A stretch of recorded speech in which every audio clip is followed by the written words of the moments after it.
In a world where most startups fall short, have you ever wondered what makes a select few successful?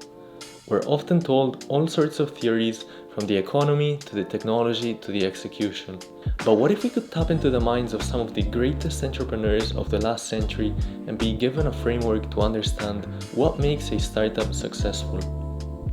What's up everyone, Kenji here, and in this video I thought I'd share one of my favorite business books, which is 0 to 1 by Peter Thiel, where the author discusses all sorts of topics to do with startups.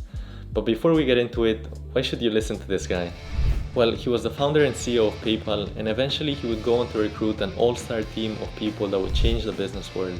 Among the people were Steve Chen, co-founder of YouTube, Reid Hoffman, founder of LinkedIn, and Elon Musk, CEO of Tesla and SpaceX. And because of this huge influence that this team had on the business world, they came to be known as the PayPal Mafia, in which obviously Peter Thiel was the Don. So if you want to learn about business, I don't think there's many people more qualified than him and his network.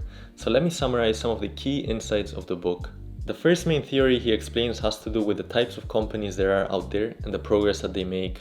He basically splits it into two main areas, horizontal and vertical progress.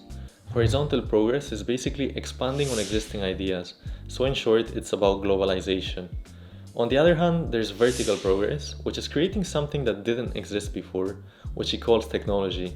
In other words, horizontal progress is going from 1 to n, while vertical progress is going from 0 to 1, hence the title of the book. And to give some examples, horizontal progress could be distributing smartphones from developed nations to developing nations, while on the other hand, vertical progress would be the act of going from a regular phone to a smartphone. And when put into practice, the most valuable companies out there had vertical progress. The likes of Apple with the computer or the smartphone, Amazon with e-commerce, or Facebook with social media. They're all things that required outright innovation. They weren't really around before that. On the flip side, you have horizontal progress, which might not sound as impressive as vertical progress, but it's still a huge part of business. The example he uses is China. See, they basically copied everything that worked in developed nations, from 19th century railroads to 20th century air condition, and even entire cities. And as for whether it worked, China currently sits as the second largest economy in the world, with a growth rate higher than that of the US. So it's fair to say that horizontal progress may not sound as attractive, but it's still definitely very powerful. The second point has to do with monopolies, and we've all heard that monopolies are terrible for the economy. From Google to Amazon, they're all squishing the small businesses. But Peter Thiel has a bit of a different opinion on that. See, if you've taken a basic economics class, you know that there's two extremes. On the one side you have perfect competition, and on the other side you have monopolies.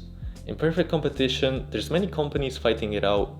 The products are almost the same, and there's no barriers to entry, meaning that anyone can set it up, and as a result, a business can't set their own price, because if they set a higher price than they should, then everyone will just go to the competitor, right? A common example is in agriculture. When we go to the supermarket, there's just an abundance of different tomatoes, right? And at the end of the day, they're just tomatoes, so it doesn't really make a difference as to which one you pick. So if you see one that's overpriced, odds are you're just gonna take the next one, because at the end of the day, the product's virtually the same. Now on the other hand, you have monopolies, which means that there's zero competition. Your product just can't be matched, and it's very hard for others to enter this market. According to Peter Thiel, this may sound a bit controversial, but he thinks that a startup's aim should be to become a monopoly. There's really four main ways to go about that. The first one has to do with proprietary technology. So basically a technology that's so good that it can't be matched. And the example he uses has to do with Tesla, where other big market players like BMW or Volkswagen are really pushing hard to get into the electric car market, but they're still not quite able to match Tesla. The second one has to do with network effects, where basically the more you use a product, the more valuable it becomes. And the example here has to do with social media, where the more people sign up and the more pictures you post, basically the more the app becomes valuable, right? And you're not gonna go to another app because there's just not gonna be any of your friends in it, right? The third way has to do with economies of scale, where the cost per unit goes down the more you produce. Typical example here has to do with the car industry, where there's high fixed costs at first, so things like the factory or the robotics, but once that's out of the way, the more cars that you're going to produce, the lower the cost per car is gonna be. So once a company has economies of scale set up, it's a lot cheaper for them to produce, so it's very hard for newcomers to come in and pay all those fixed costs. And lastly, we have branding. And when it comes to branding, it's kind of hard to understand because it can't be quantified. So these are the likes of, say, Nike or Coca-Cola, right? When at the end of the day, say, Adidas or Pepsi are really not that different, but people still have strong preferences. That's mainly due to branding. Now, all those points are great, but is a monopoly good for society then? He basically believes that the incentive to become a monopoly is what drives innovation, which is a win for everyone, right? At the end of the day, who doesn't want a nice computer, a nice smartphone, or a car, right? Now, without the incentive of monopoly profits in the future, he thinks that very few or none of these innovative technologies would have been made. The next point has to do with sales. See, when people think of sales, they think of something unglamorous like going around knocking on people's doors, trying to sell them a new phone contract, or maybe even tricking them into something, right? Hello, would you be interested in buying a brand new vacuum cleaner? Leave! I don't want to buy anything! Leave! Right? But on the other hand, when you think of technology, they think of blockchain, AI, and all these glamorous things that create really beautiful products. Matter becomes mind, and the possibilities become endless. But at the end of the day, you can have the best product in the world, but if you can't sell it, there's really no money to be made, right? And as he puts it, if anything, people overestimate the relative difficulty of science and engineering because the challenges in those fields are obvious. What nerds miss is that it takes hard work to make sales look easy. But selling doesn't just stop at your customers. When you try to recruit new employees, you're essentially selling your company. When you look for fundraising, you're selling your company.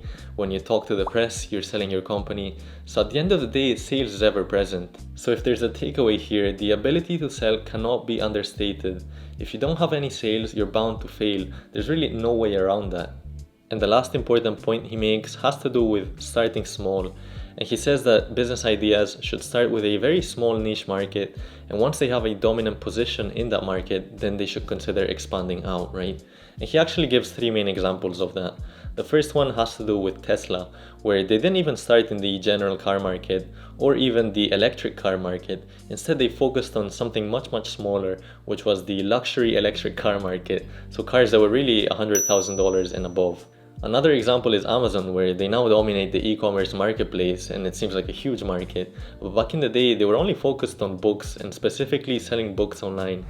And I picked books as the first best product to sell online, which are making a list of like 20 different products that you might be able to sell.